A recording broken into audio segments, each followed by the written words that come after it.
இன்னைக்கு நிறைய பெற்றோர் குழந்தை வளர்ப்புனா என்னன்னே தெரியாம குழந்தைங்கள வளர்க்கறாங்க. அவங்களுக்கு நல்ல சாப்பாடு போடணும், நல்லா படிக்க வச்சு ஒரு வேலையில அமர்த்தணும், அது போதும்னு நினைக்கிறாங்க. எது கௌரவம் எது கௌரவம் இல்லன்னு கூட பல பேருக்கு தெரியல. பேச தெரியாத குழந்தைங்க கையில மொபைல் போனை கொடுத்து அவங்க அதுல விளையாடுறத பார்த்து பெருமைப்படுறாங்க. ராத்திரி 2 மணிக்கு மிட்நைட் பிரியாணிய குடும்பத்தோட சாப்பிடுறது கௌரவம்னு நினைக்கிறீங்களா? நீங்க உங்க குழந்தைங்களுக்கு உணவு கொடுக்கல, ஸ்லோ பாய்சன் கொடுக்கறீங்க. அடுத்த தலைமுறைய மலடாக்குறதுக்கு மருந்து கொடுக்கறீங்க.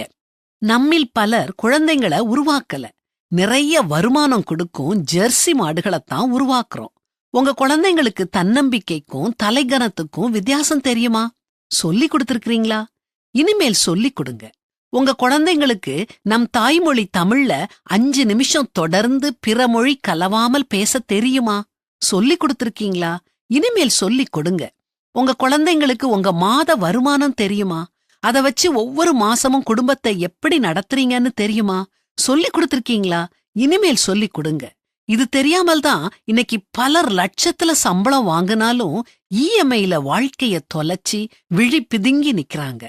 இதோ பிள்ளைகள் கர்த்தரால் வரும் சுதந்திரம், கற்பத்தின் கனி அவரால் கிடைக்கும் பலன்.